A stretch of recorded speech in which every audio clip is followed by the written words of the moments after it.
few verses from John chapter 8, reading at verse 46. The Lord Jesus Christ speaking, he said, "Which of you convinceth or convicteth me of sin? And if I say the truth, why do ye not believe me? He that is of God heareth God's words. Ye therefore hear them not, because ye are not of God." Then answered the Jews and said unto him, "Say we not well that thou art a Samaritan and hast a demon?" Jesus answered them, "I have not a demon, but I honour my Father, and ye will dishonour me. And I seek not mine own glory, but there is one that seeketh and judgeth. Verily, verily, or truly, truly, I say unto you, if a man keep my saying, he shall never see death." Then said the Jews unto him, "Now we know that thou hast a demon. Abraham is dead, and the prophets, and thou sayest, if a man keep my saying, he shall never taste of death. Art thou greater than our father Abraham, which is dead? And the prophets are dead. Who makest thou thyself?" Jesus answered, "If I honour myself, my honour is nothing.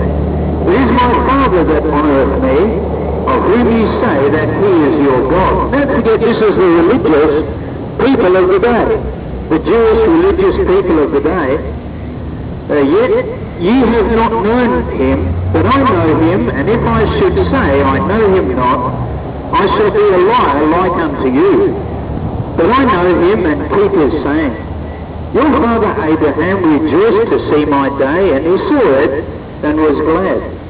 Then said the Jews unto him, Thou art not yet 50 years old, and hast thou seen Abraham? Jesus said unto them, Verily, verily, I say unto you, before Abraham was, I am. You see, it's the eternal self-existent one. The one who created this whole universe in which we live is the Lord Jesus Christ. And then said the Jews unto him, verse 58, Jesus said unto them, Verily, verily, I say unto you, before Abraham was, I am. Then took they up stones to cast at him, but Jesus hid himself and went out of the temple, going through the midst of them, and so passed by. You see, his hour had not yet come. The hour of his crucifixion had not come. There was a certain time when the Lord Jesus Christ, he walked toward that time. You know, he wanted to do that because he knew he had to suffer on the cross of Calvary for our sin.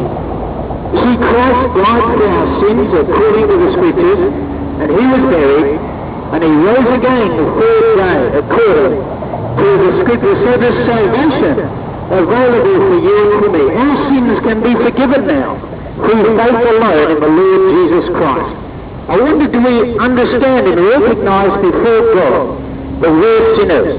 For all have sinned and come short of the glory of God. We cannot point the finger at someone else. We're personally responsible before God for our own sin. And the word of God declares, every man shall be put to death for his own sin. And so we can't blame the other person. Yes, Adam and Eve brought sin into the world, that is correct. By one man sin entered into the world, and so death passed upon all men, for that all have sinned. So we're all in the same boat here. We're all going down to that place called hell without Jesus Christ. But if today you've understood that you're a sinner, that's a change of mind, that's repentance, a change of mind, agree with God that you're a sinner, and you put your faith in the Lord Jesus Christ, you'll be saved. For whosoever shall call upon the name of the Lord